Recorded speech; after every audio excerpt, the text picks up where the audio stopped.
जब भगवान श्री कृष्ण की मृत्यु के समय आए हनुमान जी। आखिर भगवान श्री कृष्ण की मृत्यु के समय क्यों आए थे पवन पुत्र हनुमान जी? क्या वो सचमुच भगवान श्री कृष्ण की मृत्यु के समय वहाँ पर मौजूद थे? नमस्कार दोस्तों, आप सभी का स्वागत है हमारे यूट्यूब चैनल पे। चलिए अब शुरू करते हैं ज्ञान की बातें। वीडियो में आगे बढ़ने से पहले यदि आप सभी लोग चैनल पर नए हैं तो वीडियो को लाइक करके चैनल को सब्सक्राइब अवश्य कर लें और बेल आइकन को जरूर प्रेस करें ताकि हमारे आने वाली वीडियो का नोटिफिकेशन आपको सबसे पहले मिले।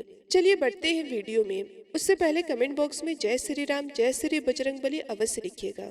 दोस्तों, जब जब भगवान श्री राम का नाम लिया जाता है उनके साथ सदैव हमेशा उनके महान भक्त हनुमान जी का भी नाम अवश्य लिया जाता है, जो स्वयं भगवान शिव के ही अवतार थे।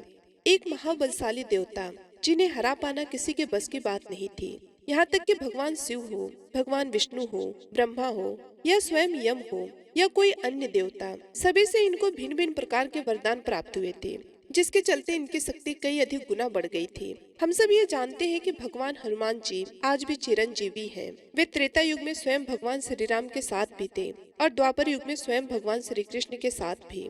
महाभारत में एक नहीं बल्कि सैकड़ों बार हनुमान जी का जिक्र मिलता है। जहाँ एक बार स्वयं उन्होंने भीम का घमंड चकनाचूर किया तो वहीं महाभारत के युद्ध में सर्वश्रेष्ठ धनुधारी अर्जुन के रथ के ध्वज पर स्वयं विराजमान हुए। हम ये सब जानते हैं कि महाबली हनुमान जी ने कई प्रकार से द्वापर युग में अपनी उपस्थिति जाहिर की थी। वे प्रत्यक्ष रूप से भले ही पांडवों को एक या दो बार मिले हों, लेकिन वे अप्रत्यक्ष रूप से हमेशा उनके साथ ही थे, जिनके साथ स्वयं भगवान श्री कृष्ण खड़े हो। आखिर उनके पास भगवान हनुमान जी क्यों नहीं जाएंगे? क्योंकि भगवान श्री कृष्ण पहले श्री राम ही तो थे। वहीं द्वारका में कई बार भगवान हनुमान का जिक्र मिलता है, जहाँ स्वयं भगवान श्री कृष्ण ने उन्हें आमंत्रित किया था। वे भी सिर्फ और सिर्फ उनकी पत्नी सत्यभामा, सुदर्शन गरुड़, साथ ही साथ बलराम जी का घमंड चकनाचूर करने के लिए। कहते हैं महाभारत के युद्ध के समय वो प्रत्यक्ष रूप से सबके सामने आए थे, जहाँ पर स्वयं भगवान श्री कृष्ण के कहने पर और अर्जुन की विनती करने पर ही वो स्वयं उनके शक्तिशाली रथ के ध्वज पर विराजमान हुए थे, जिससे अर्जुन की शक्ति और कई अधिक गुना बढ़ गई थी, क्योंकि उनका रथ किसी भी साधारण या दिव्य बाण से चकनाचूर नहीं हो सकता था। लेकिन महाभारत का युद्ध खत्म होने के पश्चात वो वापस अपने पुनः स्थान पे चले गए थे, जहाँ पर वे सदैव भगवान श्री राम का जाप किया करते थे। महाभारत का युद्ध अधर्म में धर्म के विजय का प्रतीक था और जहाँ पर भगवान श्री कृष्ण ने कूटनीति और अपने तपोबल के कारण अधर्मियों का नाश कर दिया था और धरती से सभी अधर्मियों को मिटा दिया था, जिसके बाद अपने अंत में अपना शरीर त्याग कर वो बैकुंठ धाम की तरफ प्रस्थान करने का निश्चय किया था। और महाभारत खत्म होने के 36 वर्ष बाद स्वयं भगवान श्री कृष्ण ने अपना देह त्याग दिया था। इसके पीछे भी पूर्व जन्म में त्रेता युग के समय का वो श्राप मौजूद था, जो स्वयं बाली की पत्नी ने उन्हें दिया था। और वो बाली ही था जो एक शिकारी के रूप में आकर भगवान श्री कृष्ण के पैर पर उन्हें मृग समझकर वार कर देता है और एक बाण छोड़ देता है, जिसकी वजह से स्वयं भगवान श्री कृष्ण को अपना देह त्यागना पड़ा था।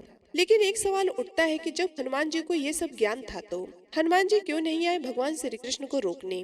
क्या हुआ था जब स्वयं हनुमान जी को यह पता चला कि उनके आराध्य भगवान स्वयं इस धरती को छोड़ने वाले हैं और वे बैकुंठ धाम की तरफ प्रस्थान करने वाले हैं? क्या हनुमान जी उनसे मिलने आए थे? हम आपको इस बारे में विस्तार से बता दें कि हनुमान जी भली भांति जानते थे कि भगवान श्री कृष्ण कौन है, और इसके साथ ही हनुमान जी की भक्ति और साधना की शक्ति इतनी प्रबल थी कि वे सांसारिक मोह माया दुख और सुख से परे था। इसलिए वो ये सब बात भली भांति जानते थे कि भगवान श्री कृष्ण किस प्रकार इस धरती पर आए हैं और किस प्रकार प्रयोजन पूर्ण करके वो इस धरती से जा रहे हैं।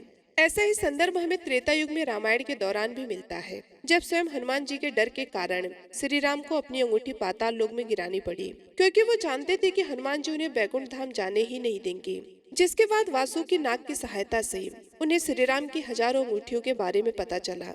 अब बात करते हैं कि क्या सचमुच हनुमान जी भगवान श्री कृष्ण से मिलने आए थे? तो इसका जवाब है नहीं।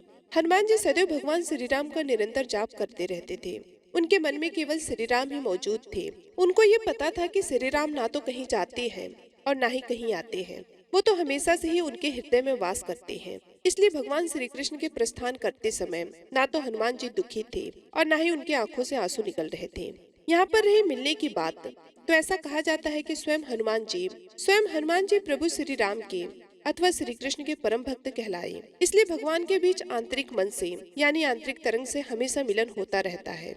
इस प्रकार से कहा जा सकता है कि स्वयं श्री कृष्ण और हनुमान जी अपने अंतर मन से हमेशा एक दूसरे के साथ ही रहते हैं और हनुमान जी हमेशा अपने भगवान के ध्यान में लगे रहते हैं। इस प्रकार से भगवान स्वयं हनुमान जी के साथ उनके अंतर्मन में विराजमान रहते हैं। तो दोस्तों, उम्मीद करती हूँ ये वीडियो आपको पसंद आई होगी। यदि हमारी वीडियो आप सभी लोगों को अच्छी लगी तो सच्ची श्रद्धा के साथ कमेंट बॉक्स में जय श्री राम, जय श्री हरि विष्णु जरूर लिखिएगा।